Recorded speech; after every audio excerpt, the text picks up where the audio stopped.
श्री सतगुरुदेव महाराज की जय। श्री राधा कृष्ण भगवान की जय। श्रीमद् भागवत महापुराण की जय। जय जय श्री राधे, जय जय श्री राधे, जय जय श्री राधे श्याम। ओम तत्सत। श्री गणेशाय नमः। श्रीमद् भागवत महापुराणम द्वितीय स्कंध अथ प्रथमो अध्याय। ध्यान विधि और भगवान के विराट स्वरूप का वर्णन। ओम नमो भगवते वासुदेवाय।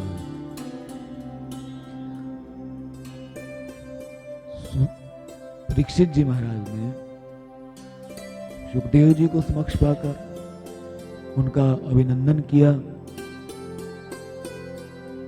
स्वागत सत्कार किया।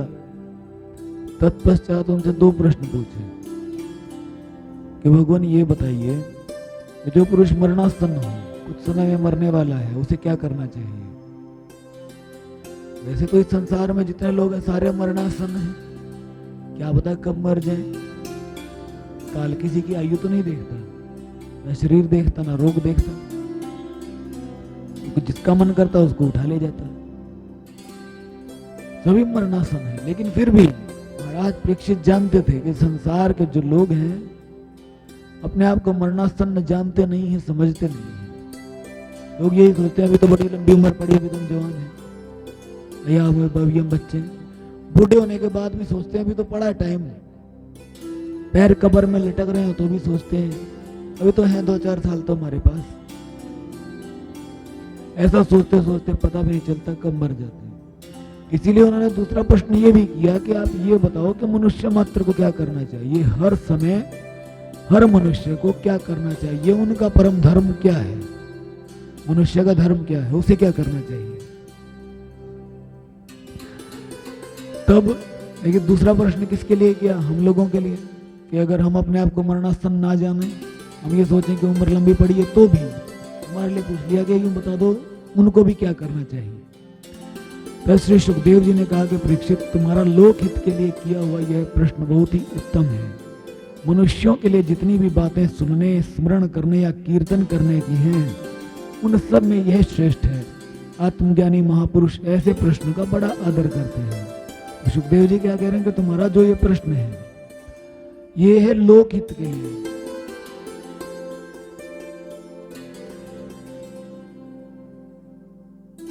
इसके लिए लोकहित मतलब जितने भी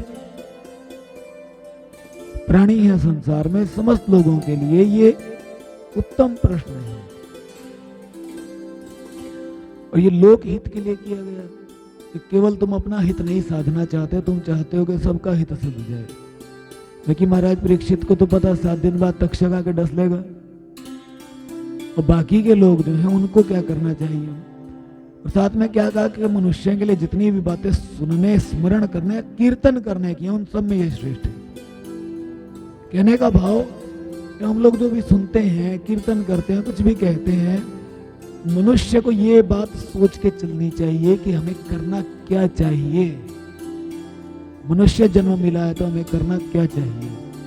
क्या सारी जिंदगी ऐसी विषय भोगों में निकाल दें, या बातों में निकाल दें, या भगवान का नाम भी जपना चाहिए। और कह रहे हैं जो आत्मज्ञानी महापुरुष है ऐसे प्रश्न का बड़ा आदर करते हैं। जो ब्रह्मज्ञानी हैं, जिन्होंने अपने आत्मा का साक्षात्कार किया है, उनको लोग ही वो पसंद आते हैं जो इनके सामने ऐसे ऐसे प्रश्न रखते हैं। उनको लोग ही वो पसंद आते हैं जिनके सामने, जो संतों के सामने ऐसे प्रश्न रखते हैं कि भगवान हमारा परम कल्याण कैसे होगा, ये बताओ। फिर सुखदेव जी कहते हैं कि राजेंद्र, जो ग्रस्त घर के काम धंधों में उलझे हुए हैं, अपने स्वरूप को नहीं जानते, उनके लिए हजारों बातें कहने, सुनने एवं सोचने करने की रहती है। जो गृहस्थी लोग हैं, अपने घर के काम धंधों में हैं, कि उनके लिए अपने स्वरूप को नहीं जानते, इसलिए उनके लिए हजारों बातें कहने, सुनने की, करने की। और उन बातों को कहने, कह के, सुन के, सोच के या करके उन्हें मिलता क्या है। अगले श्लोक में सुखदेव जी बताते हैं कि उनकी सारी उम्र यूं ही बीत जाती है। सारी उम्र ऐसी बीत जाती है फालतू की बातों में। उनकी रात नींद या स्त्री प्रसंग से कटती है, मतलब रात्रि कैसे निकलते हैं तो सोएंगे, नहीं तो भोग भोगेंगे, स्त्री संग करेंगे, और या दिन धन की हाय हाय या कुटुंबियों के भरण पोषण में समाप्त हो जाता है। दिन कैसे निकलता है, या तो हाय पैसा हाय पैसा हाय पैसा इस तरह से, और या फिर अपने घर का पालन पोषण करने में, लेकिन भगवान की याद उन्हें नहीं रहती। संसार में जिन्हें अपना अत्यंत घनिष्ठ संबंधी कहा जाता है वे शरीर पुत्र स्त्री आदि कुछ नहीं है, असत है, परंतु जीव उनके मोह में ऐसा पागल सा हो जाता है कि रात दिन उनको मृत्यु का ग्रास होते देखकर भी चेतता नहीं है। कि संसार में जिन्हें हम अपना अत्यंत घनिष्ठ मित्र मानते हैं, ये मेरा मित्र है या मेरा संबंधी है, ये शरीर है, पुत्र है या स्त्री है, कोई भी है कैसा भी, ये कुछ है ही नहीं, ये सब कुछ है ही नहीं, ये क्या है, असत है। एक परमात्मा सत्य है, उसके अलावा संसार में सब कुछ असत है। या कई लोग कहते हैं कि मेरे लिए तो ये सब कुछ, मेरे लिए तो वो सब कुछ, बालक कहे मेरे लिए माँ बाप सब कुछ, माँ बाप कहे मेरे लिए बालक सब कुछ, पत्नी कहे मेरा तो पति मेरा परमात्मा है, पति कहे मेरे लिए तो देवी मेरी पत्नी है। सुखदेव जी कह रहे हैं सब के सब असत हैं, ये कुछ है ही नहीं, ये सब कुछ क्या है ही नहीं। जिनको हम अपना ये सोचते हैं कि ये नहीं तो हम है ही नहीं, इतना प्रेम पाश में बंधे हुए हैं, स्नेह पाश में बंधे हुए हैं। सुखदेव जी कहते हैं ये सब तो कुछ है ही नहीं। और जीव क्या करता है, इन्हीं के मोह में पागल हो जाता है, मोह में पागल होके रात दिन खुद को और दूसरों को मृत्यु का ग्रास होते हुए देखता है। कितने लोग मरे हमारे सामने अपने जीवन में, इतने हमारे घर परिवार में मेंबर नहीं है, उससे ज्यादा हम लोगों ने मरते देख लिए, देखें बहुत ज्यादा देख लिए। तो फिर हम ऐसा कैसे सोच सकते हैं कि जो हमारे प्रिय हैं, अत्यंत प्रिय हैं, वो नहीं मरेंगे या हमारा शरीर नष्ट नहीं होगा?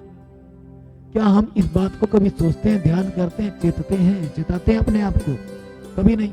हम तो ये सोचते हैं कि हाँ मरने वाले मर गए, लेकिन जिनसे हमारा संबंध है ना वो नहीं मरेंगे। हम तो अमर हैं। अपनी मृत्यु की कभी हमने सोची है कि कभी ना कभी हम भी जाएंगे? कभी आप लोगों ने देखा होगा कि छोटे छोटे बालक भी मर जाते हैं, मरते हैं, जवान भी मर जाते हैं, बूढ़े तो मरते ही मरते हैं। खैर बुढ़ापा तो आया ही मृत्यु के लिए होता है। बुढ़ापा तो मृत्यु का खास दोस्त है। जिसके पास ये आ गया उसके पास थोड़े दिन बाद उस बुढ़ापे के मित्र, सखी, सहेली, मृत्यु भी आई जाती है। तो लेकिन फिर भी बच्चे भी, जवान भी, हर प्राणी इस संसार में मृत्यु का ग्रास है और हम उन्हें देखते हैं मृत्यु का ग्रास होते हुए, लेकिन हम चेतते नहीं हैं। हम देखते हैं हमसे हमारे बराबर वाले भी मर गए, हम देखते हैं हमसे छोटे भी जा रहे हैं संसार छोड़ के, लेकिन हम ये सोचते हैं कि हमारे पास तो उम्र बड़ी लंबी पड़ी है। ये हमारी बेवकूफी है। इसलिए परीक्षित जो अभय पद को प्राप्त करना चाहता है उसे तो सर्वात्मा सर्वशक्तिमान भगवान श्री कृष्ण की ही लीलाओं का श्रवण, कीर्तन और स्मरण करना चाहिए। फिर कहते हैं कि परीक्षित जो अभय पद को प्राप्त करना चाहता है, अभय पद, अभय पद मतलब अभय, भय मतलब डर, अभय मतलब जहां पर डर ना हो, ऐसी अवस्था को जो प्राप्त करना चाहता है कि जहां पर कोई भय ही ना हो। इंसान कहते हैं अपने आप को, हम लोग कहते हैं कि मैं तो नहीं डरता किसी से, बोलते हैं ना सारे, मैं नहीं डरता, मैं नहीं डरता, लेकिन जब कोई मुसीबत आ जाए, विपत्ति आ जाए तो क्या होता है?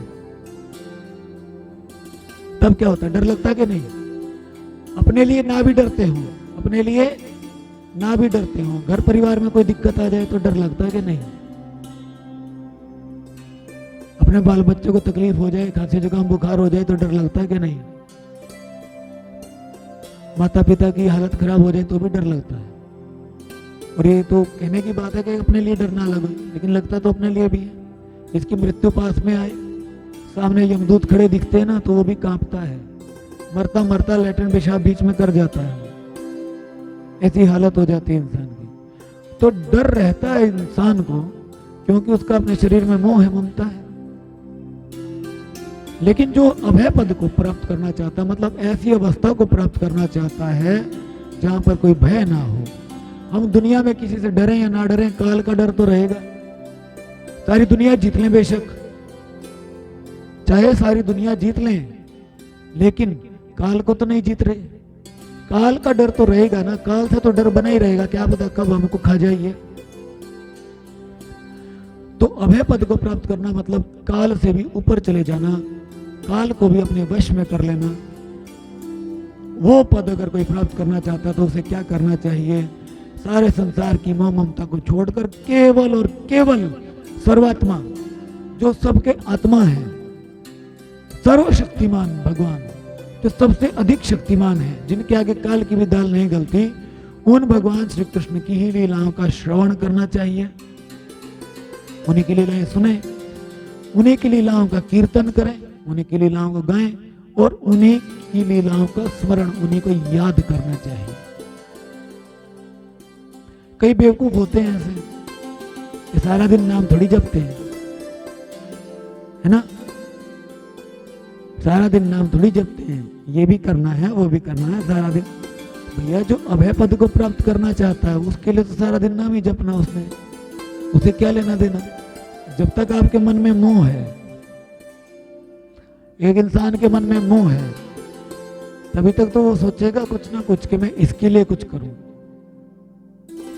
आप अपने बालक के प्रति मोह रखते हो बहुत ज्यादा ना, तो आप सारी कमाई सुबह से लेकर शाम तक कमा के लाते हो, धक्के खा खा के आते हो, गालियां देते हो, गालियां सुनते हो, लड़ाई करते हो, सब कुछ सहते हो, है ना। और फिर जो पैसा कमा के लाते हो काम किसको देते हो? बच्चों को। क्यों क्यों देते हैं? मोह है। पड़ोसियों को, पड़ोसियों के बच्चों को देते हो क्या? चवन्नी ना दो उन्हें, क्यों नहीं देते? मोह नहीं है। हमारे बच्चे का सिर दर्द हो जाए तो दिक्कत हो जाती है हमें, पड़ोस के गांव में कोई मर भी जाए हमें तो भी कोई फर्क नहीं पड़ता। क्यों? उससे मोह नहीं है। अब जिस बालक ने मोह छोड़ दिया, जिस बालक ने या जिस भी इंसान ने मोह छोड़ दिया इस संसार का, माँ बाप भाई बहन सबका मोह छोड़ दिया, प्रेम एकमात्र परमात्मा से कर लिया, उसे क्या लेना देना? कोई मर रहा है कि जी रहा है कोई लेना देना? और भगवान को तो वही प्यारा है जिसका मोह नहीं है। भगवान ने ये अवगुण बताए, भगवान श्री कृष्ण ने गीता में अर्जुन को ज्ञान देते हुए बताया कि अर्जुन ये 6 मनुष्य के शत्रु हैं, काम, क्रोध, लोभ, मोह, मद और अहंकार। ये 6 शत्रु हैं, इनको मार दो। भगवान कह रहे हैं कि इन्हें खत्म करो, मोह को खत्म करो। लेकिन ये संसार कहता है अगर तुम मोह में नहीं जियोगे तो तुम्हें पाप लगेगा, तुम अपने माँ बाप से मोह नहीं रखोगे तो तुम्हें पाप लगेगा, ये संसार कहता है। और संसार क्या मुक्ति दे देगा हमें?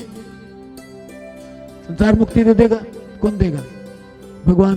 भगवान की खुशी किसमें है? भगवान साफ साफ कह रहे हैं तुम मारो ही नहीं। किसको मारना है? काम को। किसको मारना है? काम को। सबसे पहला दुश्मन काम। काम मतलब स्त्री की पुरुष के प्रति जो आसक्ति है, पुरुष की स्त्री के प्रति जो आसक्ति है, कि इसको मार दो तो मैं खुश हो जाऊंगा। लेकिन हम लोग क्या करते हैं? संसार को कहते हैं नहीं नहीं ये काम तो जरूरी है, स्त्री पुरुष का मिलन तो जरूरी है, तुम मिलो। कोई अच्छा भला इंसान नाम जपता हो, तुम उसको गलत रास्ते पे चला रहे हो, कोशिश कर रहे हो भयंकर तरीके से, तुम चलो तुम चलो तुम चलो। तो बेवकूफी नहीं है। तो गधे का भगवान क्या करेंगे सोचो एक बार।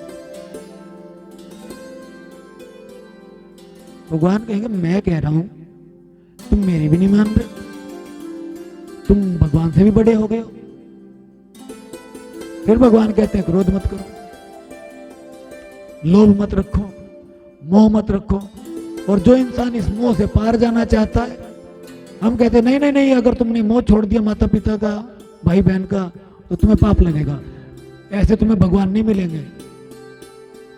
ऐसा ही होता ना कि माँ बाप का मोह छोड़ दोगे, भाई बहन का मोह छोड़ दोगे, ऐसे तुझे भगवान मिल जाएंगे, तुम्हें पाप लगेगा। लो, अरे बेवकूफ, भगवान क्या कह रहे हैं? भगवान की देखो, भगवान क्या कह रहे हैं? मोह का त्याग करोगे तुम्हें मिलूंगा। अब हम क्या भगवान से भी ऊपर हो जाएं? भगवान कह रहे हैं मोह छोड़ोगे तुम्हें मिलूंगा, तुम कहते हो अगर तुम मोह रखोगे तो भगवान मिलेंगे। ऐसा ही होता तो तुम्हें ही ना मिल जाते। एक कल की बात है, कल गीता पाठ कल ही था क्या? कल था ना? अंदर गीता पाठ चल रहा है, बाहर आग पे कितने 15-20 आराम से शोर कर रहे थे पूरा ना। हमने कहा भाई तुम वैसे तो ब्रह्म ज्ञान से नीचे बात नहीं करते, धर्म का ज्ञान तुम्हें पूरा है, थोड़ी देर अंदर गीता पाठ चल रहा, वहीं बैठ जाओ, सुनी लो। क्या पता तुम्हारे अज्ञान के पर्दे ही फट जाएं, अज्ञान तुम्हारे ज्ञान चक्षु खुल जाएं, आंखें खुल जाएं कि धर्म क्या है अधर्म क्या तुम्हें पता ही चल जाए। और शोर इतना कर रखा है कि ना तो खुद सुने ना दूसरे को सुनने दे जो वहां बैठा है। और वो लोग कौन थे? जो सारे के सारे बड़े बड़े ब्रह्म ज्ञानी, हमारे डेरे के हमारे भक्तों में जो सबसे बड़े ब्रह्म ज्ञानी है ना, जो सबसे अधिक धार्मिक है, जो ये कहते हैं हमारे लिए तो भगवान ये खड़ा, जो कहते हैं मेरे सिराने खड़ा कन्हैया सर पे हाथ फेराता है, वो लोग सत्संग से कोई लेना देना नहीं, सत्संग से मतलब नहीं कि कन्हैया हमारे सिराने खड़ा है। तो जो इंसान भगवान को पाना चाहता है, सारे संसार की मोह ममता काम क्रोध इत्यादि को छोड़कर, भगवान सुखदेव जी भी साफ साफ कह रहे हैं, ये लोग बेवकूफ करते क्या है? दिन तो इनका ऐसे कि कट जाता है, स्त्री वो धन की हाय हाय, मैं पैसा कमा लूं, दुकान चला लूं कि फेरी मार लूं, है ना। रात्रि या तो सो गए, नहीं तो भोगों में निकाल दी। सुखदेव जी भी उनको क्या कह रहे हैं? बेवकूफ है वो लोग। अब कोई कहे कि महाराज, मैं नहीं कह रहा भाई, भागवत में लिखी है, अपनी तरफ से हम कोई बात नहीं कह रहे।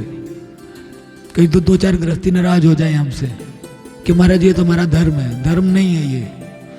उसके बाद जो भगवान को पाना चाहता उसे तो भगवान का ही स्मरण करना चाहिए, समस्त वस्तुओं को, समस्त आसक्तियों को, मोह को, विषयों को त्याग कर। और जो इंसान ऐसे त्यागी मनुष्य को भोगों की तरफ प्रवृत्त करने की कोशिश करता है, वो अवश्य ही नरकों की अग्नि में जलता है। और अगला जन्म नरकों की अग्नि में जल कर जब वो यहाँ पे धरती पर वापिस आता है ना, तो उसके लिए इंसान का शरीर नहीं होता, उसके लिए गधा, कुत्ता वगैरह वगैरह इस तरह के जन्म है। हम ना करें कोई दिक्कत नहीं, दूसरे को तो करने दो। मैं नाम नहीं जप सकता और मैं तुम्हें भी ना जपने दूं तो कितना बड़ा पाप है, बहुत बड़ा पाप है। और आप एक बात बताओ, आपका बच्चा गुम हो गया, आपका बच्चा गुम हो गया मेले में, आप ढूंढ रहे हो अपने बालक को, आपका बालक ढूंढ रहा है आपको, बालक को दिख गए तुम कि वो रहा मेरा पाप, वो मेरा बापा है, और वो तुम्हारी तरफ चल दिया, बालक तुम्हारी तरफ चल दिया। इतने में कोई दूसरा आया कि बेटा उधर मत जा बाप के पास, ले मैं चॉकलेट देता हूं तुझे, ये चॉकलेट खा ले, मेरे साथ चल।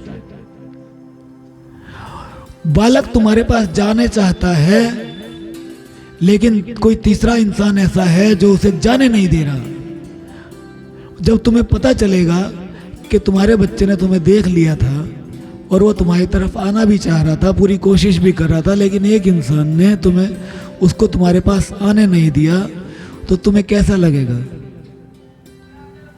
कितना मारोगे तुम उसे? कितना मारोगे? बहुत ज्यादा। तो ऐसे ही अगर कोई बालक भगवान की तरफ जा रहा है और तुम उसे रोको कि नहीं भगवान की तरफ मत जा, ब्याह शादी करवा के, जैसे हम बेवकूफ़ों की तरह जिंदगी जी रहे, तू भी जी। हम नरकों में जाएंगे, तू भी हमारे साथ चलियो, तेरे बिना मन कैसे लगेगा। तो भगवान तुम्हें कितना मारेंगे।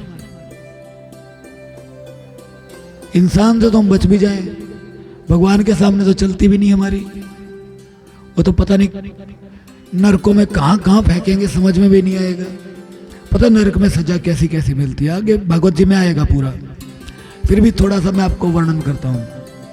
गन्ना देखा आपने? गन्ना, गन्ने का जूस निकालते हैं ना, इधर से गन्ना डालते हैं, बिल्कुल साबुत होता है, बिल्कुल रसीला मोटा मोटा सा है ना, गठा हुआ बदन होता है गन्ने का, डंडे जैसा लगता है।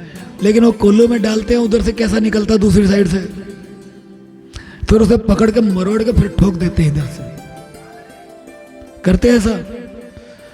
वो गन्ने का जूस तब तक निकाल दिया जाता है जब तक उसके अंदर एक दाना भी ना बचे। नरकों में ऐसे इंसान के साथ किया जाता है जो पापी है।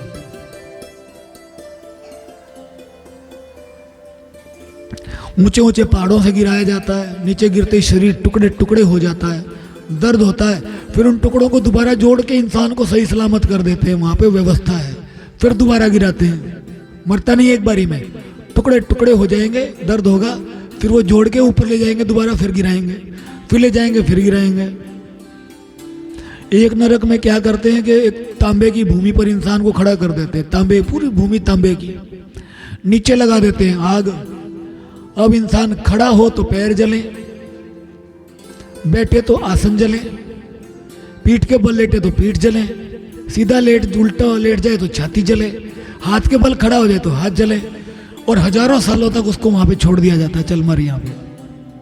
क्या ऐसा चाहते हो आप लोग? तो नाम जपो भैया, और खुद से नहीं होता तो जो जप रहे हो ना जपने दो, उन्हें तंग मत करो। मनुष्य जन्म का यही इतना ही लाभ है। आगे सुखदेव जी अपनी इन बातों का सार बोल रहे हैं कि मनुष्य जन्म का यही इतना ही लाभ है कि चाहे जैसे हो। मनुष्य जन्म का लाभ क्या है? सिर्फ इतना सा, उसके अलावा कोई लाभ नहीं है।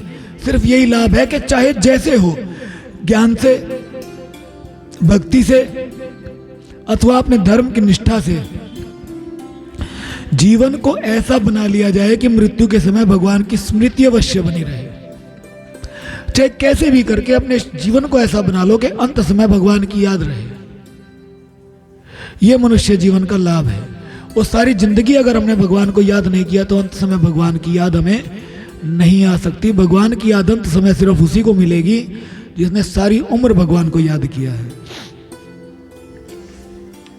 आगे सुखदेव जी कहते हैं कि परीक्षित, जो निर्गुण स्वरूप में स्थित हैं एवं विधि निषेध की मर्यादा को लांघ चुके हैं, वे बड़े बड़े ऋषि मुनि भी प्राय भगवान के अनंत कल्याणमय गुणगणों के वर्णन में रमे रहते हैं। कि जो अपने आत्म स्वरूप में स्थित है ना, वो लोग भी जो विधि निषेध की मर्यादा को लांघ चुके हैं, मतलब उस अवस्था को प्राप्त कर चुके हैं जहाँ पे जाके वो नाम जपे ना जपे कोई फर्क नहीं पड़ता। क्यों? भगवान को पा लिया, उसके बाद नाम जपने से उन्हें कोई लाभ नहीं है, ना जपे तो उन्हें कोई नुकसान नहीं है, क्योंकि जो पाना था उसको वो पा चुके। वो लोग भी भगवान के गुणगणों के वर्णन में रमे रहते हैं। वो भी भगवान के गुणों का गान करते रहते हैं, सुनते रहते हैं। और हम लोग माया में बंधे हुए जीव, हम सोचते हैं कि हमारा तो कल्याण हुआ पड़ा है, हमारा तो कल्याण हुआ पड़ा, हमें जरूरत ही क्या भगवान का भजन करने की। सुखदेव जी कह रहे हैं वो लोग भी भगवान का भजन करते हैं जो इस माया से पार हो चुके हैं। द्वापर के अंत में इस भगवद रूप अथवा वेद तुल्य श्रीमद् भागवत नाम के महापुराण का अपने पिता श्री कृष्ण द्वैपायन से मैंने अध्ययन किया था। राजर्षि, मेरी निर्गुण स्वरूप परमात्मा में पूर्ण निष्ठा है, फिर भी भगवान श्री कृष्ण की मधुर लीलाओं ने बलात् मेरे हृदय को अपनी ओर आकर्षित कर लिया। यही कारण है कि मैंने इस पुराण का अध्ययन किया। फिर सुखदेव जी कहते हैं कि मैंने अपने पिताजी से, श्री कृष्ण द्वैपायन व्यास से भागवत पुराण का अध्ययन किया था। क्यों किया? कह रहे मेरे निर्गुण स्वरूप परमात्मा में निष्ठा पूरी है कि भगवान निर्गुण है, लेकिन वही निर्गुण भगवान सगुण रूप धारण करके जब कृष्ण रूप में आए, उन्होंने ऐसी ऐसी मधुर लीलाएं की, ऐसी मनोहर लीलाएं की, मन को हरने वाली, कि उनकी लीलाओं ने मेरे मन को भी अपनी तरफ खींच लिया, आकर्षित कर लिया। भगवान को तो नाम ही कृष्ण है, भगवान का तो नाम ही कृष्ण है। कृष्ण का अर्थ क्या? जो सबको अपनी तरफ आकर्षित करे। कहते हैं कृष्ण में कै के नीचे री वाली जो घुंडी है ना, ऐसी है ना। कहते हैं जिसको ऐसे पकड़ के लपेट लेते हैं ना, वो छूट नहीं पाता उससे। भगवान के प्रेम में जब रम जाता है, उसे दुनिया का कुछ सूझता नहीं है। वो इंसान सारी दुनिया का त्याग करके भी एकमात्र भगवान की तरफ चलने के लिए विवश हो जाता है। अभी थोड़े दिन पहले की बात है, कोई लड़की थी, MBA की उसने। कई लोग सोचते हैं कि जो साधु महात्मा होते हैं तो वैसे ही, मतलब जिनके पल्ले कुछ नहीं वो ही, या जो बाई जी होती है वो तो वो, या कुछ लोग कहते हैं यहाँ पे कि बाई जी तो वो बनती हैं जो अनाथ होती हैं, जिनको कोई अनाथ आश्रम है, जिनकी कोई पालतू बच्चा हो गया, अवैध बच्चा, उसको जाके अनाथ आश्रम में डाल दिया, या किस वैसे ही वो पाल पोस के संतों ने बड़ी कर ली, वो बाई जी बन गई। ये बेवकूफ़ी है। भगवान का भजन प्रेम से होता, मजबूरी से नहीं होता। मजबूरी तो तुम्हारी 4 दिन बाद दूर हो जाएगी, फिर क्या करोगे? मीराबाई को कौन था? मीराबाई को कोई मजबूरी थी? प्रेम था भगवान से। कर्माबाई को कोई मजबूरी थी? प्रेम था। शबरी को क्या मजबूरी थी? प्रेम था। कितने भी साधु महात्मा संत जन देखोगे तो मजबूरी में नहीं, भगवान के प्रेम से साधु बने हैं। जिन्होंने प्रेम किया वो ही। इसीलिए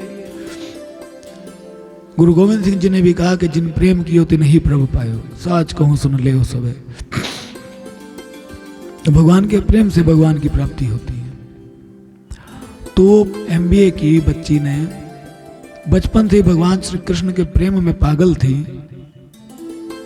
MBA किया, पढ़ाई की, नौकरी भी की, शादी का समय आया, माँ बाप बोले शादी करवाएं।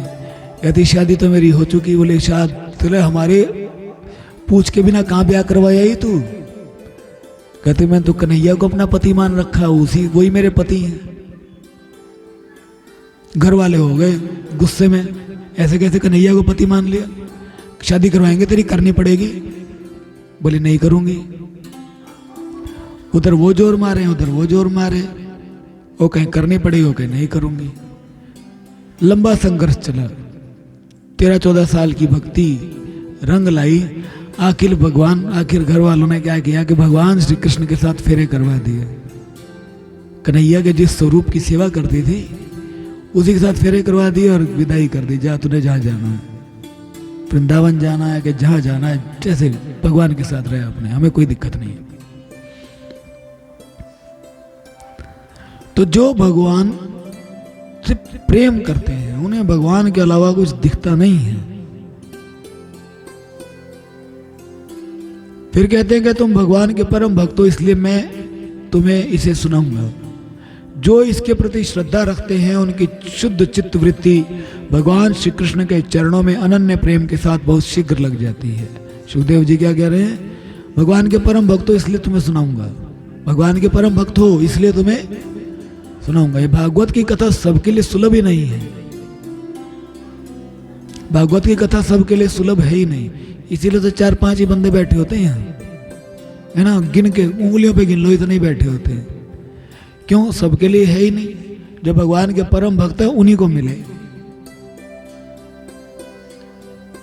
और जो भगवान के भक्त हैं वो इसके भागवत के प्रति श्रद्धा रखते हैं, उनकी शुद्ध चित्तवृत्ति भगवान श्री कृष्ण के चरणों में बहुत जल्दी लग जाती है अनन्य प्रेम के साथ। भागवत में जो श्रद्धा रखता है, नित्य प्रति जो कथा का श्रवण करता है, सुखदेव जी क्या कह रहे हैं? उनकी चित्तवृत्ति शुद्ध होकर भगवान के चरणों में लग जाती है। अनन्य प्रेम, अनन्य प्रेम मतलब अन्य किसी से प्रेम नहीं रहता, मात्र प्रेम भगवान से हो जाता है। ऐसे प्राणी को, ऐसे इंसान को संसार से कोई लेना देना नहीं रह जाता। जो लोग लोक या परलोक की किसी भी वस्तु की इच्छा रखते हैं या इसके विपरीत संसार में दुख का अनुभव करके जो उससे विरक्त हो गए हैं और निर्भय मोक्ष पद को प्राप्त करना चाहते हैं, उन साधकों के लिए तथा योग संपन्न सिद्ध ज्ञानियों के लिए भी समस्त शास्त्रों का यही निर्णय है कि वे भगवान के नामों का प्रेम से संकीर्तन करें। जो लोग इच्छा रखते हैं लोक या परलोक की, इस संसार में या कहीं और कुछ चीज पाने की इच्छा रखते हैं वो भी, और जो इच्छा नहीं रखते वो भी, जो संसार में आ सकते हैं वो भी, जो संसार से विरक्त हैं वो भी, अगर अपना कल्याण चाहते हैं तो सभी शास्त्रों का निर्णय है कि भगवान के नामों का ही कीर्तन करें प्रेम से, उसी से सब कुछ मिलेगा। जो इस लोक की या परलोक की वस्तु चाहते हैं, घर गाड़ी बंगला मिल जाए, मनपसंद जगह शादी ब्याह हो जाए, तो वो भी भगवान के नाम का कीर्तन करे। जो चाहते हैं कि भगवान मिल जाए वो भी भगवान के नाम का कीर्तन करे। ये भगवान के नाम के कीर्तन से, भगवान की कथा से, ये कथा की महिमा है, भगवान के गुणों की महिमा है। जो इसे सुनेगा, जो इन्हें गाएगा, उसकी इच्छाएं भगवान अपने आप पूरी कर देंगे। अभी कुछ दिन पहले की बात है, कोई बात कर रहा था कि महाराज जी नाम कैसे जपें। मैंने कहा एक माया का ध्यान छोड़ दो। तो किसी ने कहा महाराज जी माया को ही छोड़ देंगे तो फिर क्या करेंगे, हमारे तो बाल बच्चे हैं। तो दूसरा एक व्यापारी है, वो काफी घाटा उठा के बैठा है अपने व्यापार में, वो भी बैठा था। कहता भैया महाराज जी सही कह रहे हैं, माया के पीछे कितना ही भाग लो मिलती नहीं है, माया के पीछे कितना ही भाग लो मिलती नहीं है। मैं पता नहीं कितने सालों से भाग रहा हूँ, मेरा काम नहीं बन रहा। ये हमारे भगत हैं बचन सिंह जी, बोलते ना माया जोड़िया जुड़दी नहीं ते बिन जोड़े पई जुड़दी है ना। तो एक माया के पीछे भागते रहो कुछ नहीं मिलेगा, भगवान के पीछे भागो सब कुछ मिल जाएगा। रावण सीता को पाना चाहता था, क्या मिली? नहीं मिली। रावण ने इतना कहा कि एक बार मेरी तरफ देख तो लो, मेरी जितनी मंदोदरी आदि रानियां ना सारी की सारी तुम्हारी दासी कर दूं, एक बार बस मेरी तरफ देख लो, एक बार भी लो की ममोरा देख लो बस। सीता जी ने देखा तक नहीं, सीता जी ने देखा तक नहीं। हनुमान जी ने राम जी की सेवा की, हनुमान जी ने राम जी की सेवा की, और माता सीता ने उसी समय हनुमान जी को अपने पुत्र का दर्जा दे दिया, अपना लिया कि तुम मेरे पुत्र हो, मेरी संतान हो। लव कुश तो वे बाद में, बहुत समय के बाद। सबसे बड़े बेटे कौन? हनुमान, राम जी के हनुमान जी। माता सीता को, राम जी को अपने सगे बालकों से ज्यादा प्रिय हैं हनुमान जी। देखा तुमने राम जी के दरबार में लव कुश का स्थान देखा है? राम दरबार हो, ये लगा है राम दरबार है, लव कुश बैठे, कौन बैठा है? हनुमान जी बैठे। ये इधर कौन है साथ में, जानते हो इनको? लक्ष्मण जी को तो चलो जान जाते हैं, उधर साथ में दो और खड़े होते हैं, उनका क्या नाम है पता तुम लोगों को?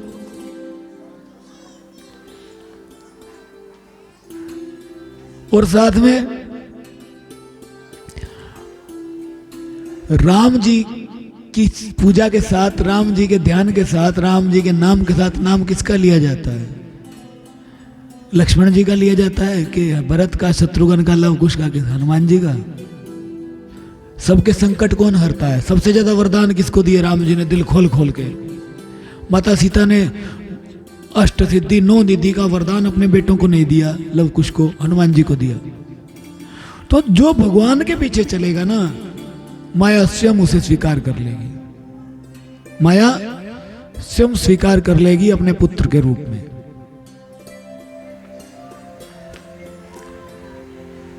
इसीलिए जो कुछ भी चाहता है, चाहे माया को पाना चाहता है, धन दौलत पाना चाहता है, या भगवान पाना चाहता है, नाम भगवान का जपो, भगवान की कथाओं से जुड़े रहो बस। अपने कल्याण साधन की ओर से असावधान रहने वाले पुरुष की वर्षों लंबी आयु भी अनजान में ही व्यर्थ बीत जाती है। कह रहे हैं अपने कल्याण साधन की ओर से असावधान, मतलब जो इंसान सावधान नहीं है, मेरा कल्याण कैसे होगा, इस चीज से असावधान है। जैसे हम लोग अपने कल्याण से असावधान यही सोचते हैं, घर कैसे चलेगा, पैसे कैसे कमाएंगे, है ना? ये तो सोचते नहीं कि मुक्ति कैसे मिलेगी, भगवान कैसे मिलेगी। तो कल्याण तो भगवान की प्राप्ति में ही है, पैसा कमाने में है क्या? सारी उम्र तो पैसा कमाया, कुछ मिला है? हाथ पल्ले कुछ पड़ा है? कितना ही कमाया, कुछ है अभी हाथ में? है क्या? खत्म हो गया। उल्टे भगवान की भक्ति की होती इतने साल तो वो साथ में रहती, वो तुमसे कोई छीन नहीं सकता, वो खर्च भी नहीं होती। असली धन तो वो है। अरे वर्षों लंबी आयु व्यर्थ में बीत जाती है इंसान की। 100 वर्ष की आयु भी है, अगर नाम नहीं जपा तो वो व्यर्थ बीत गई। उससे क्या लाभ? सावधानी से ज्ञान पूर्वक बिताई हुई घड़ी 2 घड़ी भी श्रेष्ठ है, क्योंकि उसके द्वारा अपने कल्याण की चेष्टा तो की जा सकती है। वर्षों लंबी आयु बिना नाम जपे निकल गई, उसका लाभ क्या? नुकसान ही नुकसान। सारी जिंदगी माया में जी लिए, अंत में मर जाएंगे, उसका लाभ क्या? नुकसान ही नुकसान। लेकिन घड़ी 2 घड़ी जो सावधानी पूर्वक ये सोच के कि भगवान की प्राप्ति करनी, अपना कल्याण करना है, ये सोच के घड़ी 2 घड़ी भी हमने भगवान की कथा सुन ली, भगवान का नाम जप लिया, उससे लाभ जरूर है, क्योंकि उससे कम से कम अपने कल्याण की कोशिश तो की हमने, कोशिश तो की। इस बार थोड़ी की है, आगे और थोड़ी बहुत कर लेंगे, धीरे धीरे करके कोशिश बढ़ती जाएगी तो भगवान मिल भी जाएंगे। राजऋषि खटवांग अपनी आयु की समाप्ति का समय जानकर 2 घड़ी में ही सब कुछ त्याग कर भगवान के अभय पद को प्राप्त हो गए। एक राजा थे खटवांग, सुखदेव जी उनके बारे में कह रहे हैं। खटवांग ने क्या किया?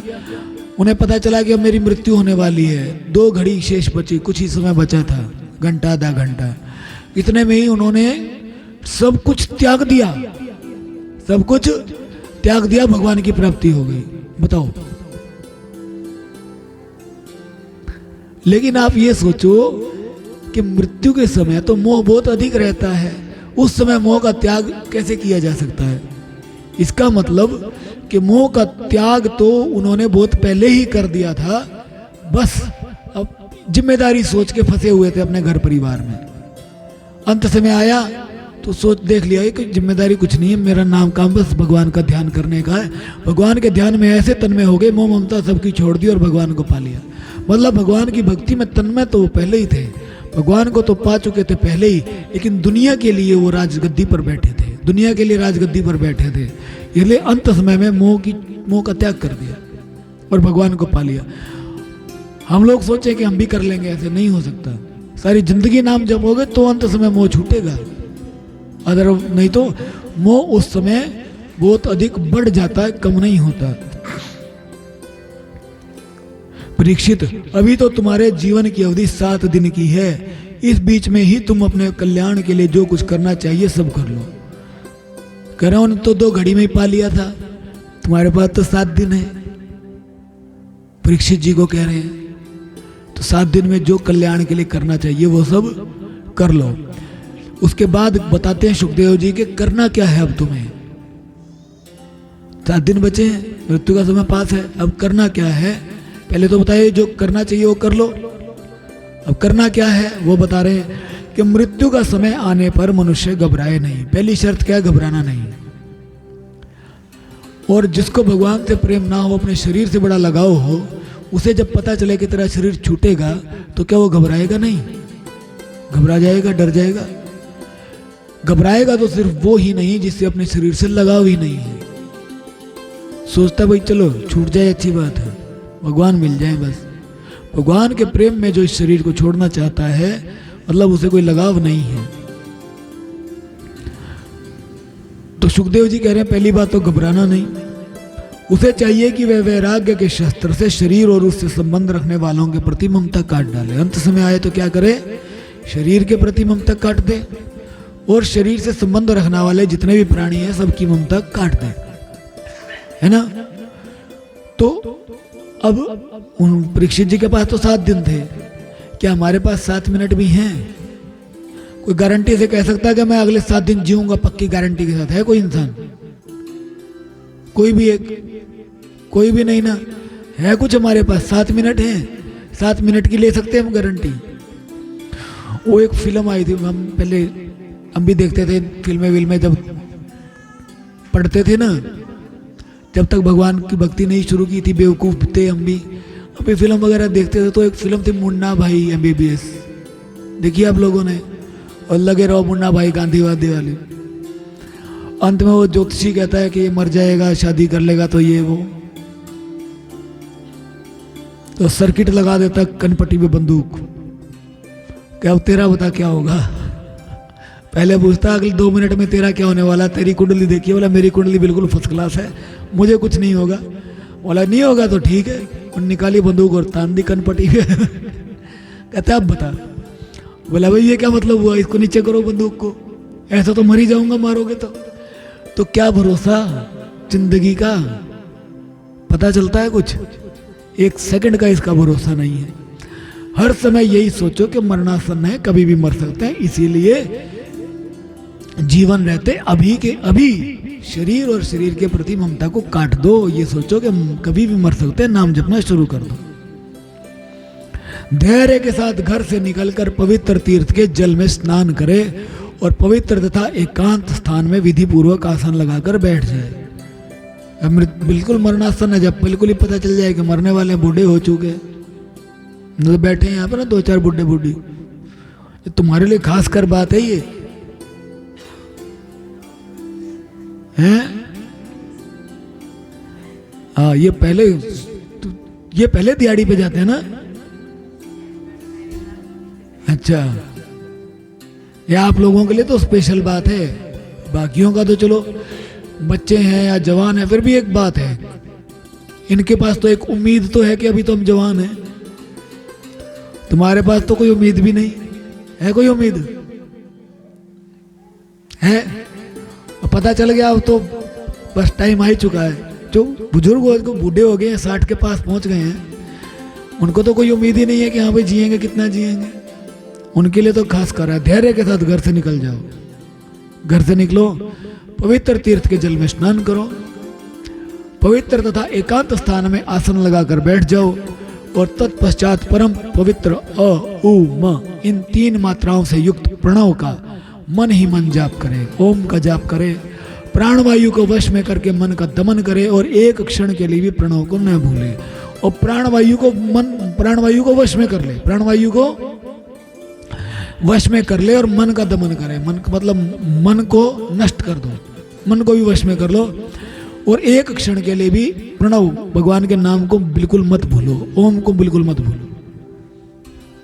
अंत समय ये है। अब सुखदेव जी ने बताया कि अंत समय में ये काम करना चाहिए, लेकिन मैं आपको एक बात बता दूं कि बड़े से बड़ा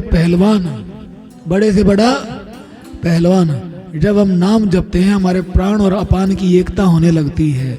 तुम्हारी रीढ़ में, मेरुदंड में जो दर्द, जो पीड़ा होती है ना, बड़े बड़ा पहलवान भी कांप जाता है उस पीड़ा के सामने।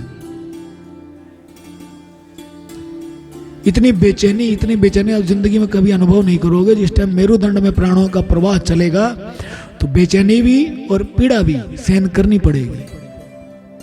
भगवान का भक्त उसे हंसते हंसते सहता है, दर्द हो रहा लेकिन बैठा रहता है। तुम बैठे हो, तुम्हारे डंडे लगते हो तो तुम क्या करो? उठोगे, भागोगे नहीं, कूदोगे नहीं। लेकिन भगवान का भक्त कितना भी दर्द हो रहा है शरीर में, क्या होता रहे, मैं तो नाम जपना है। इसीलिए उन्हें शूरवीर कहा जाता है। कि वास्तव में ये शूर हैं जो दर्द सहन करके भी भगवान को पाना चाहते हैं। तो कोई बूढ़ा इंसान उस दर्द को सहन करे, बड़ा मुश्किल काम है। इसीलिए ये काम जवानों के लिए सुखदेव जी ने जो बताया ना कि भाई तुम ये इंतजार मत करो बुढ़ापे का, जवानी में ही सोच लो, बचपन में ही सोच लो कि बस आने वाला है समय। प्राणवायु को वश में अगर करना, अगर वैसे भगवान को सुखदेव जी बोल रहे थे राम राम करो, राधे राधे करो, ये बात नहीं बोली उन्होंने कहा कि आप प्राणवायु को वश में करो। प्राणवायु को वश में करना मतलब अपने समस्त शरीर के प्राणों को ब्रह्मरंध्र में स्थित कर देना। और उस प्रक्रिया को पूरा करने में कई वर्ष भी लगते हैं और भयंकर पीड़ा का भी सामना करना पड़ता है। तो बहुत ज्यादा बूढ़ा इंसान के बस की नहीं, ये जवानों की काम है। तो इसलिए ये मत सोचो कि अभी तो हम जवान हैं, हम बाद में कर लेंगे। और बूढ़े ये ना सोचे कि जवानों का काम है तो हम क्यों करें। अरे तुम करो, कोशिश तो करो, क्या पता तुम कर ही जाओ। ये हकीकत है। जीवन में कभी ये मत सोचो कि बुजुर्ग बूढ़े होकर हम नाम जपेंगे, बड़ा कठिन हो जाता है बुढ़ापे में। अब कितनी देर बैठ पाते हो? उठते बैठते ही हालत खराब हो जाए, बैठने लगे तो घुटने जवाब दे दें, बैठ के खड़ा नहीं हो जाता, खड़े होके बैठा नहीं जाता है ना। तो इसीलिए बचपन में, जवानी में जब आपको पता चले कि भगवान का नाम जपना है, उसी समय शुरू कर दो।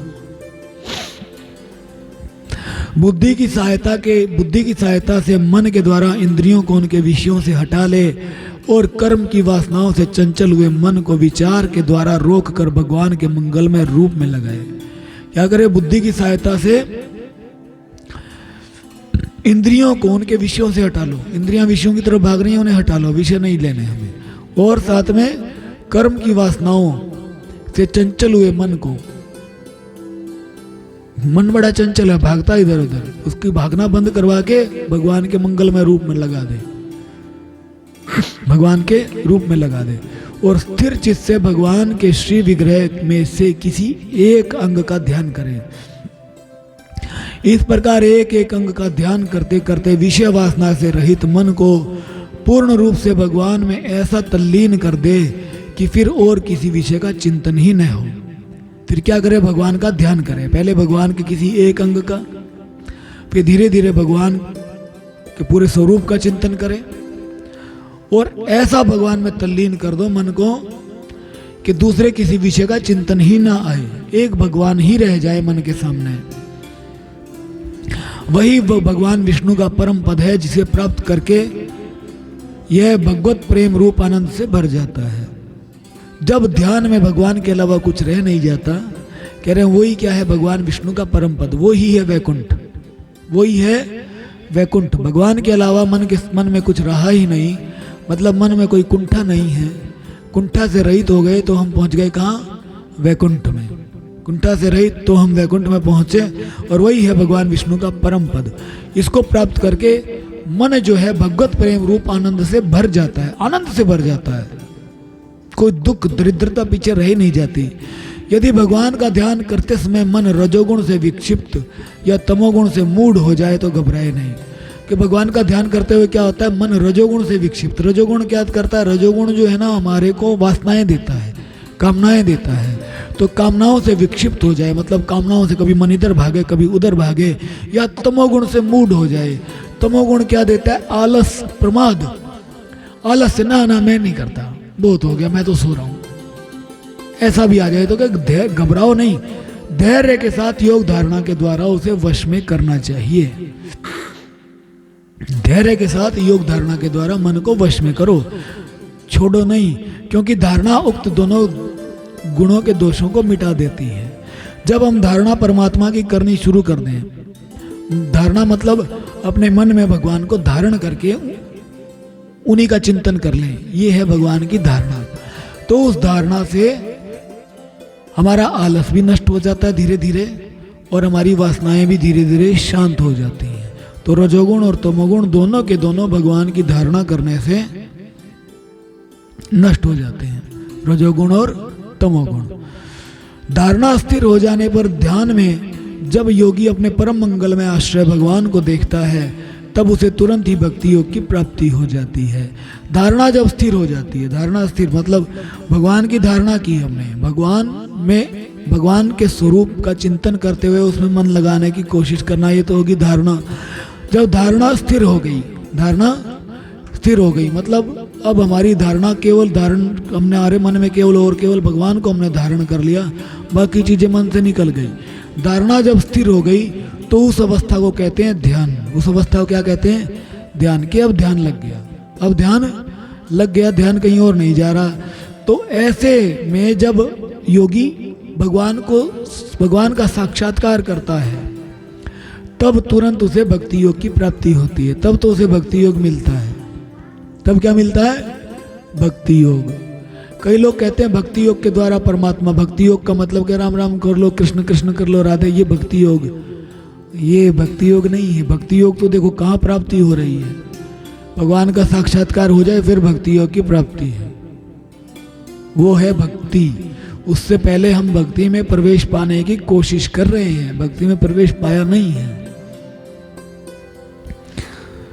परीक्षित ने पूछा, ब्राह्मण, धारणा किस साधन से किस वस्तु में किस प्रकार की जाती है और उसका क्या स्वरूप माना गया है जो शीघ्र ही मनुष्य के मन का मैल मिटा देती है? तो परीक्षित जी ने पूछा कि धारणा किस प्रकार करनी चाहिए, कैसे करनी चाहिए, किसकी करनी चाहिए, जिससे शीघ्र ही मनुष्य के मन का मैल मिट जाए, भगवान की प्राप्ति हो जाए। सुखदेव जी ने जब धारणा के लिए बोला, धारणा करो। परीक्षित जी का प्रश्न स्वाभाविक, किसकी करें, कैसे करें, जिससे मन शुद्ध हो जाए। श्री सुखदेव जी ने कहा, परीक्षित, आसन, श्वास, आसक्ति और इंद्रियों पर विजय प्राप्त करके फिर बुद्धि के द्वारा मन को भगवान के स्थूल रूप में लगाना चाहिए। सुखदेव जी के इंसान जो कहते हैं कि हम तो बड़े भक्त हैं, हम तो नाम जपते हैं जी, तो सुबह शाम कुटिया में आके मत्था टेकते हैं जी, घर में वो भी करते हैं, क्या जोतपत्ती करते हैं? सुखदेव जी क्या कह रहे हैं, देखो कि पहले आसन को जीतो, पहले आसन को जीतो। आसन को जीतो मतलब कि आप जिस आसन में बैठ गए, कम से कम 2-3 घंटे, एक पहर के लिए आप उस आसन को छोड़ो नहीं। एक पहर मतलब 3 घंटे के लिए आप जिस आसन में बैठ गए तो आपका शरीर हिले नहीं, तो समझ लो आपने आसन जीत लिया। पहले आसन को जीतो, आसन को जीत के फिर श्वास को जीतो। आसन को जीत के श्वास को, मतलब श्वास हमारी आज्ञा के बिना ना अंदर जाए ना बाहर आए। आप दिन में कितनी सांस लेते हो कि नहीं आपने कभी? इस समय आपको मान लो हम ना बताएं, बिना सोचे समझे तुम बता सकते हो दाहिना स्वर चल रहा है कि बायां, मतलब दाहिनी नासिका चल रही है कि बाईं चल रही है? पहले देखोगे, हाँ ये चल रही है जी, ये चल रही है ना?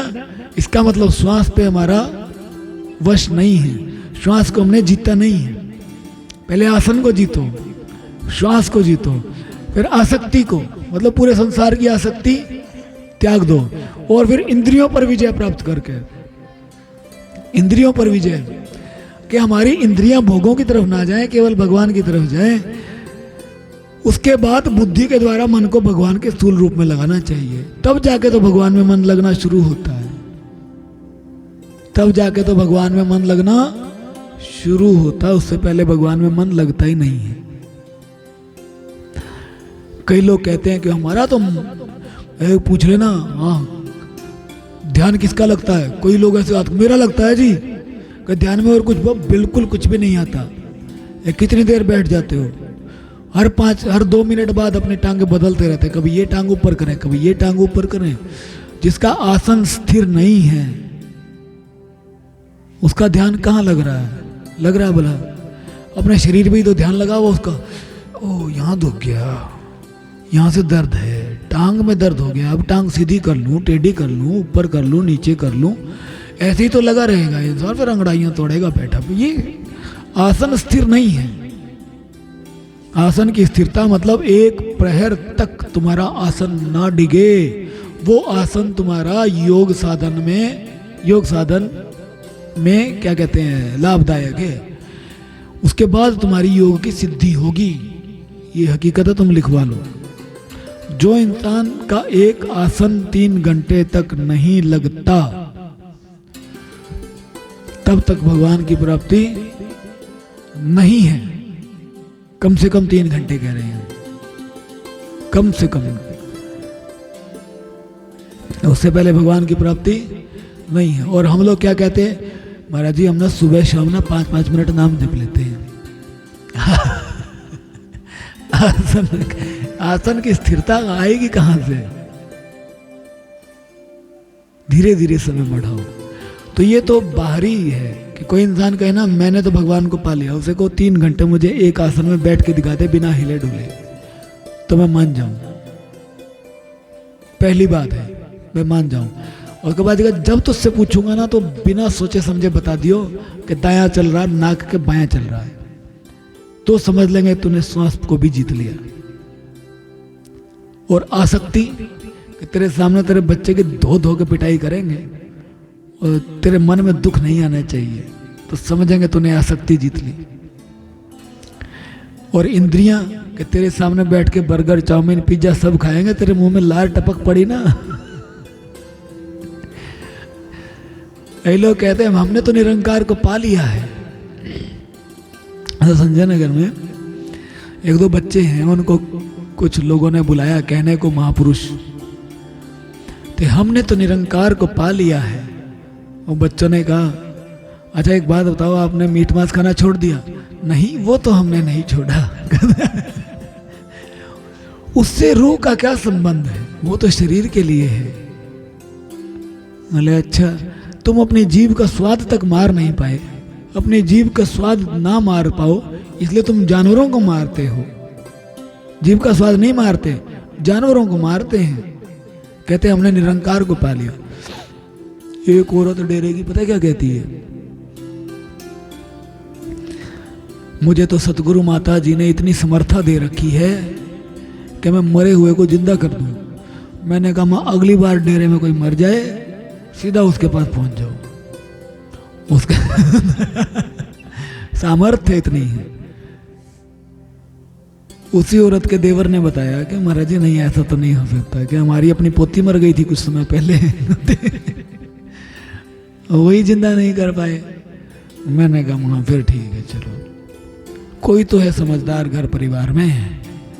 तो बेवकूफ़ी से भरी बात जो इंसान कह दे मैं तो ब्रह्म ज्ञानी हूँ, मैंने तो भगवान को पा लिया, तो एक काम कर, सबसे पहला काम तेरी ये परीक्षा है, एक पहर तक तो तेरा आसन सिद्ध होना चाहिए कम से कम, हिलना डुलना नहीं है। श्वास जब पूछ ले तब बता दियो ये वाला स्वर चल रहा है, तो सोच लें श्वास पर विजय प्राप्त कर ले, आसक्ति नहीं इंद्रियों पर विजय। ऐसा जो कर ले, आसन को जीत ले, श्वास को, आसक्ति को, इंद्रियों को, तो उसका मन भगवान में लगता है। उससे पहले मन भगवान में नहीं लगता, ये भागता है। उससे पहले हम भगवान में मन को लगाने की कोशिश करते हैं। मन को भगवान में लगाएंगे मन भाग जाएगा, फिर हम पकड़ के लाएंगे, फिर ये भागेगा, फिर पकड़ के लाएंगे। शुरुआत में मन एक सेकंड भी नहीं लगेगा, फिर हमारा अभ्यास बढ़ता जाएगा। हम सेवा करेंगे, संतों की सत्संग करेंगे, भगवान की कथा सुनेंगे, उससे हमारे पुण्य वृद्धि होती जाएगी, पाप कटते जाएंगे, और पाप कटते कटते पुण्य बढ़ते बढ़ते हमारा मन भगवान में अधिक समय के लिए लगना शुरू होगा। पहले एक सेकंड के लिए भी नहीं लगेगा। कोई इंसान यहाँ बैठा कह दे कि मेरा एक सेकंड भगवान में मन लगता है, तो मैं कौन झूठ बोलता है? ये हकीकत है। तुमने आंख बंद करके देख लो, एक सेकंड लग जाए तो, या तो तुम अपने आप के बारे में सोचोगे या किसी दूसरे के बारे में, या तुम यही सोचो मेरा मन लग रहा कि नहीं लग रहा। इतना भी सोच लोगे तो इतना मन भगवान में तो नहीं लगा ना, एक सेकंड के लिए नहीं लगेगा। धीरे धीरे अवस्था बढ़ेगी, फिर क्या होगा, कुछ सेकंड के लिए लगना शुरू होगा, कुछ सेकंड के लिए ध्यान लगेगा, फिर भाग जाएगा मन, कुछ सेकंड के लिए मन स्थिर होगा, फिर भागेगा, फिर कुछ मिनटों के लिए लगना शुरू होगा, फिर कुछ घंटों के लिए जब शुरू होगा तो समझ लो भगवान की प्राप्ति अब होने वाली है, उससे पहले नहीं। यह कार्य रूप संपूर्ण विश्व जो कुछ कभी था, है या होगा, सब का सब जिसमें दिख पड़ता है वही भगवान का स्थूल से स्थूल और विराट शरीर है। कह रहे हैं कि जो विश्व है ये जिसमें दिखाई पड़ता है ये भगवान का विराट रूप है। जल, अग्नि, वायु, आकाश, अहंकार, महतत्व और प्रकृति, इन 7 आवरणों से घिरे हुए इस ब्रह्मांड शरीर में जो विराट पुरुष भगवान हैं वे ही धारणा के आश्रय हैं, उन्हीं की धारणा की जाती है। कि 7 आवरणों से घिरा हुआ जो ब्रह्मांड है, जल, अग्नि, वायु, आकाश, अहंकार, महतत्व और प्रकृति, ये 7 आवरण हैं। इन 7 आवरणों से ये घिरा हुआ ब्रह्मांड शरीर ये भगवान का विराट रूप है। कहते हैं उन्हीं की धारणा की जा रही, उन्हीं की धारणा करनी चाहिए जिनके आश्रय में ये संसार, ये ब्रह्मांड स्थित है। तत्वज्ञ पुरुष उनका इस प्रकार वर्णन करते हैं। पाताल विराट पुरुष के तलवे हैं। जो तत्व से भगवान को जानते हैं वो भगवान के विराट रूप का क्या वर्णन करते हैं कि पाताल विराट पुरुष के तलवे हैं। पैर के तलवे जो होती है ना, तलवा समझ रहे हो, एडी वाला, उनकी एडियां और पंजे रसातल हैं, दोनों गुल्फ। एडी के ऊपर की गांठें महातल हैं, उनके पैर की पिंडी तलातल हैं।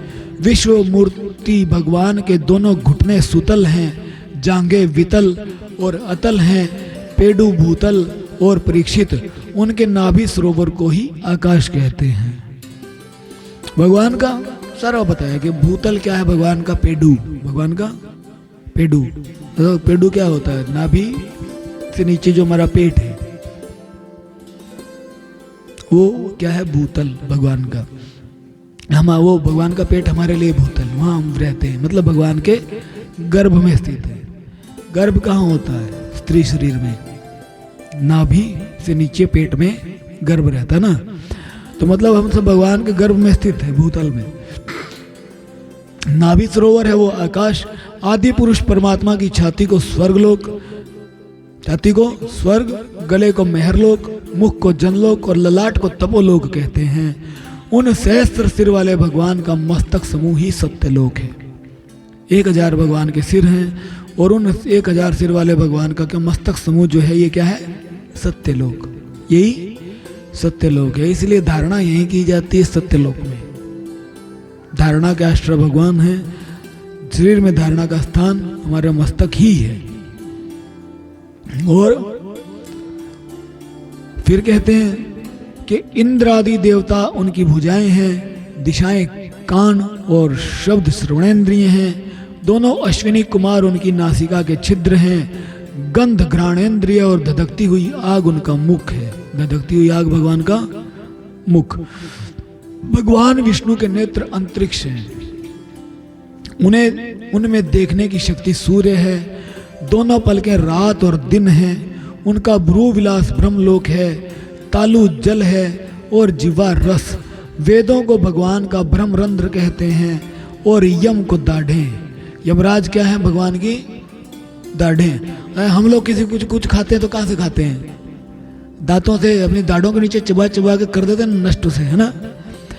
ऐसे ही भगवान ये जो यमराज हैं भगवान की दाढ़ है, भगवान की दाढ़ है। जिसको भी नष्ट करना हो ना पकड़ के दाढ़ के नीचे रख लेते हैं, वो ही समाप्त हो जाता है, मतलब उसे यमराज के हवाले करते हैं।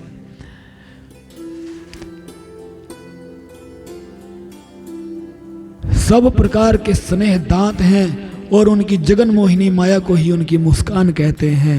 यह अनंत सृष्टि उसी माया का कटाक्ष विक्षेप है। ये माया क्या है, जगन मोहिनी भगवान की मुस्कान। भगवान जगन मोहिनी पूरे जगत को मोहित करती है ये भगवान की मुस्कान। एक बार हंस भर दें। पता है भगवान श्री कृष्ण माता रुक्मिणी का हरण करने के लिए गए। माता रुक्मिणी को रथ पर बैठाया। जब रुक्मिणी जी की तरफ जा रहे थे तो सैनिकों ने रोका। भगवान ने क्या किया, उनको देख के थोड़े से हंस दिए, हल्की सी स्माइल पास कर दी भगवान ने। उसको देखते ही जितने सैनिक थे ना अपने अस्त्र शस्त्र छोड़ के भगवान को ही देखने लगे। क्यों, भगवान ने माया फेर दी अपनी मुस्कान के जरिए। रुक्मिणी जी को लिया और चल दिए। सारे के सारे देखते जा रहे हैं, देखते जा रहे हैं।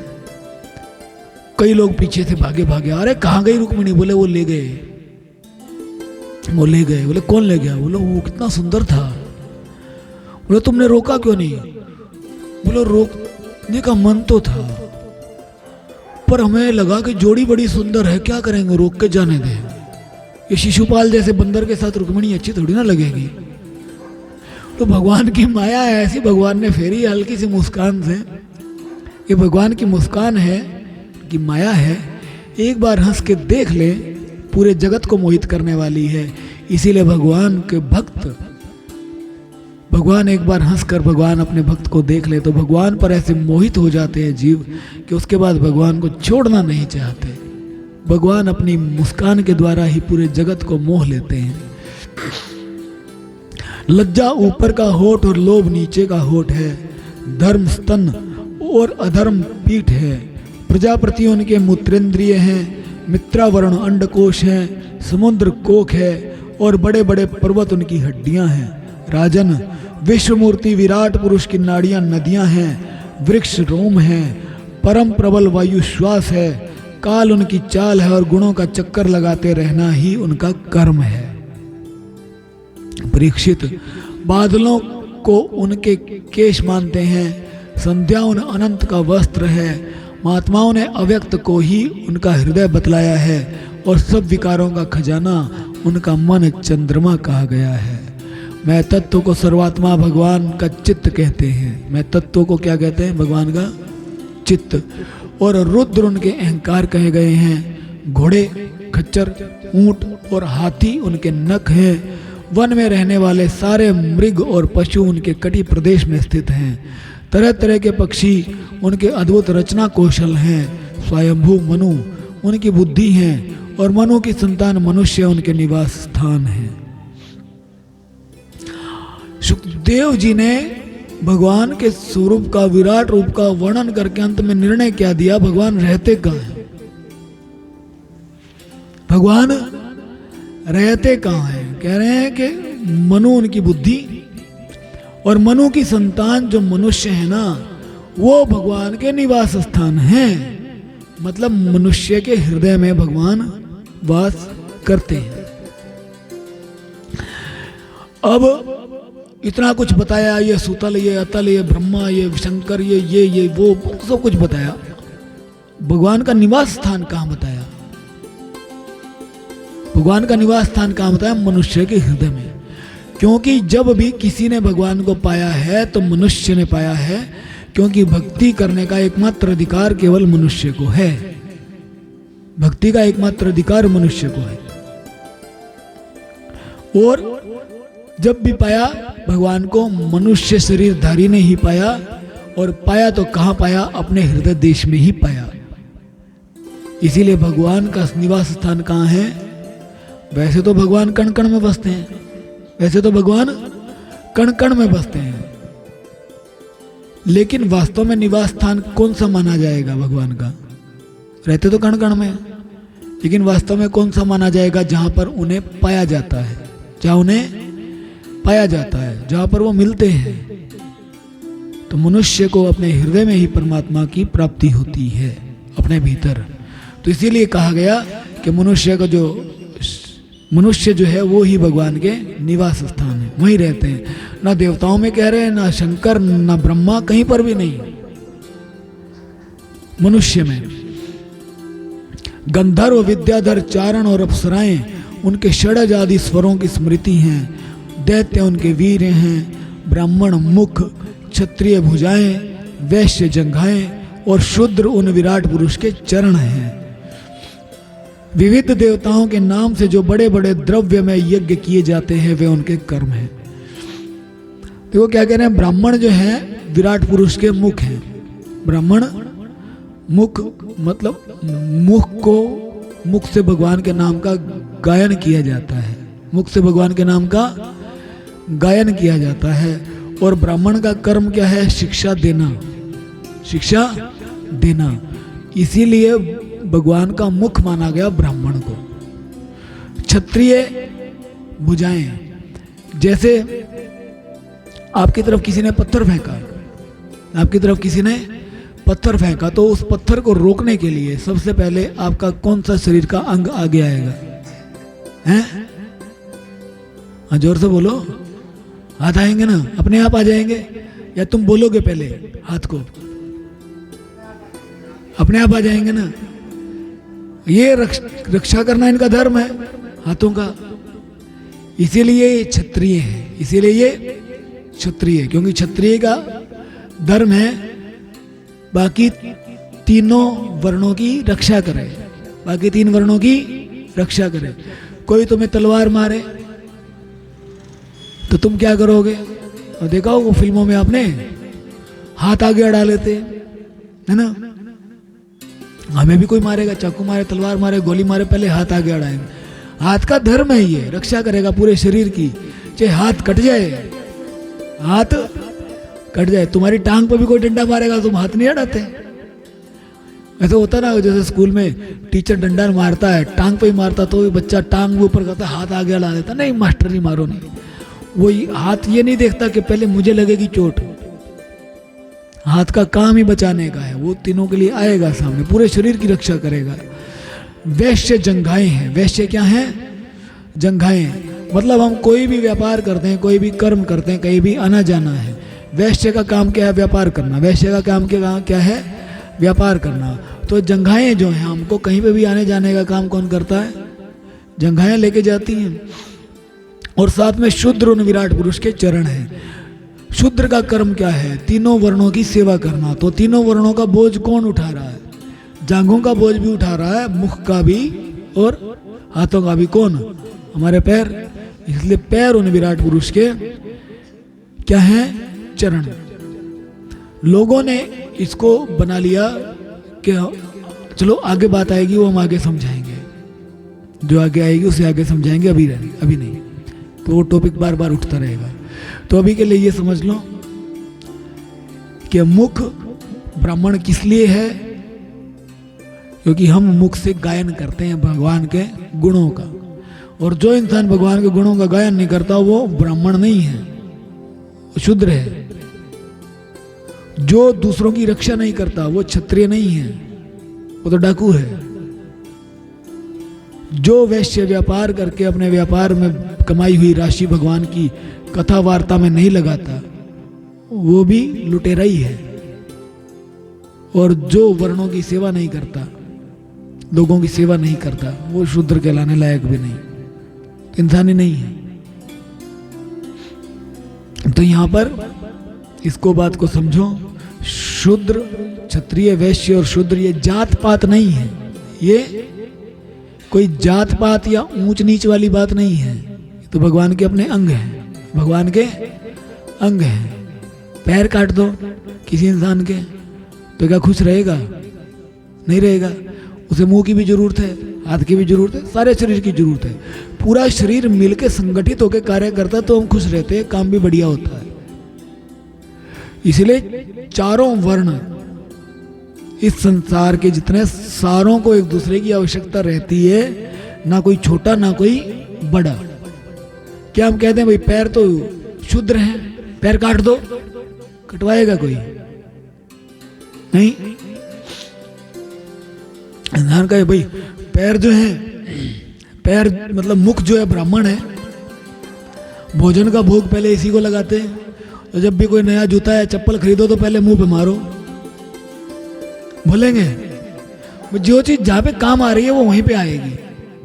पहले मुंह पे जूता मारो फिर पैरों में डालो, भोग लगाओ इस मुंह को। ये बेवकूफी नहीं तो और क्या होगी? मतलब चारों वर्णों की जरूरत समाज में सबको एक दूसरे को रहती है। इसमें कोई छोटा या कोई बड़ा नहीं है। छोटा या बड़ा अगर कोई है तो अपने कर्मों से है। जो भगवान की भक्ति नहीं करता वो नीच है, जो भगवान को पाने के लिए प्रयत्नरत है वो महान है।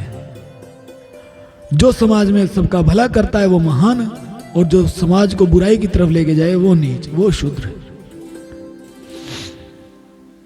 विविध देवताओं के नाम से जो बड़े बड़े द्रव्य में यज्ञ किए जाते हैं वे उनके कर्म हैं। परीक्षित, विराट भगवान के स्थूल शरीर का यही स्वरूप है, सो मैंने तुम्हें सुना दिया। इसी में मुमुक्षु पुरुष बुद्धि के द्वारा मन को स्थिर करते हैं, क्योंकि इससे भिन्न और कोई वस्तु है नहीं है, और कोई वस्तु नहीं है। मतलब भगवान से विभिन्न दूसरी कोई वस्तु है ही नहीं। पूरा ब्रह्मांड है जो भगवान का शरीर ही है। पूरा ब्रह्मांड है भगवान का शरीर ही है। भगवान से भिन्न कुछ है ही नहीं। उसी शरीर में तुम बैठे हो, हम बैठे। अब शरीर के अंदर मान के चलो एक खून का कतरा भी हो, जब तक अंदर है तो हम क्या कह सकते हैं? शरीर से अलग है। वो भी शरीर का हिस्सा ही तो है। वो भी शरीर का, खून का एक कतरा भी है तो उसे यही तो कहेंगे शरीर ही है। हाथ भी है, पैर भी है, तो ये थोड़ी ना कहेंगे शरीर से अलग है, शरीर ही तो है। कुछ शरीर ही में एक तो गिना जाएगा। ऐसे ही पूरा संसार, पूरा ब्रह्मांड जो कुछ है, भगवान के अतिरिक्त दूसरा कुछ है ही नहीं। परमात्मा ही परमात्मा सब जगह व्याप्त है, कण कण में, इसीलिए वो व्यापक है। जैसे स्वप्न देखने वाला स्वप्न अवस्था में अपने आप को ही विविध पदार्थों के रूप में देखता है, वैसे ही सबकी बुद्धि वृत्तियों के द्वारा सब कुछ अनुभव करने वाला सर्व अंतर्यामी परमात्मा भी एक ही है। जैसे सपना कोई देखता हो तो सपने में अपने आप को देखता है विविध पदार्थों के रूप में, अपने आप को ही देखते हैं। और वैसे ही सबकी बुद्धि वृत्तियों के द्वारा सब कुछ अनुभव करने वाला सर्वांतर्यामी परमात्मा भी एक ही है। सपना देखने वाला हम, एक ही इंसान अपने आप को अलग अलग रूपों में देखता है सपने में। ऐसे परमात्मा एक ही है। लेकिन माया के द्वारा जब माया को स्वीकार करते हैं तो ये जगत एक सपना मात्र हो जाता है, स्वप्न मात्र है। इसीलिए भगवान के अलग अलग रूप दिखते हैं। हम उसी को किसी को मनुष्य बोलते हैं, तुम हो, गधा कुत्ता कोई भी है, सब के सब भगवान से भिन्न कोई भी नहीं है। लेकिन भगवान को पाने का अधिकारी अगर कोई है तो मनुष्य शरीरधारी है। भगवान को पाने का अधिकारी कोई है तो मनुष्य शरीरधारी, और मनुष्य का शरीर हमें मिल गया तो क्यों हम उस भगवान को ना पाएं, क्यों ना उसकी खोज करें। उन सत्य स्वरूप आनंद निधि भगवान का ही भजन करना चाहिए। वो भगवान है सत्य स्वरूप और आनंद निधि। आनंद निधि, निधि मतलब खजाना, आनंद के खजाना, आनंद का भंडार है वो भगवान, उन्हीं का भजन करो। क्यों? आनंद के भंडार है तो आनंद मिलेगा वहीं से, और कहीं तो मिलने वाला नहीं। जहाँ खजाना भरा पड़ा है, वो मान के चलो तुम्हें धन चाहिए और पता चल जाए पड़ोस के गांव में खजाना है, तो तुम कहाँ जाओगे? दूसरे किसी गांव में जाओगे कि वहीं जाओगे जहाँ खजाना है? खजाने वाली जगह जाओगे ना। अब हम सबको आनंद ही तो चाहिए, और आनंद के खजाना कौन है? भगवान आनंद निधि है, परमात्मा। सुखदेव जी कह रहे हैं उन्हीं का भजन करना चाहिए, अन्य किसी भी वस्तु में आसक्ति नहीं करनी चाहिए। बाकी संसार की समस्त आसक्तियां छोड़ दो,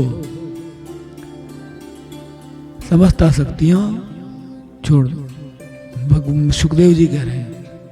मैं तुम कहो कि महाराज जी आप तो रोज बार बार कहते हो घर परिवार छोड़ दो, आसक्ति छोड़ दो, कहाँ से छोड़ दें? ये सुखदेव जी कह रहे हैं तुम छोड़ो ना छोड़ो मर्जी तुम्हारी, लेकिन जो मानेगा संतों की बात वो अवश्य भगवान को पाएगा।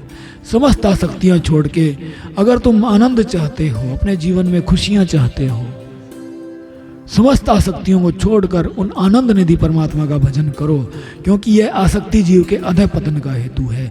आसक्ति क्यों छोड़नी चाहिए? क्योंकि ये आसक्ति ही है जो हमारा अधः पतन, मतलब नीचे से नीचे गिराती है, नीचे से नीचे गिराती है। नीचे का धरती में गड़ जाएंगे ऐसा नहीं है, मतलब ये नरकों में डाल देगी।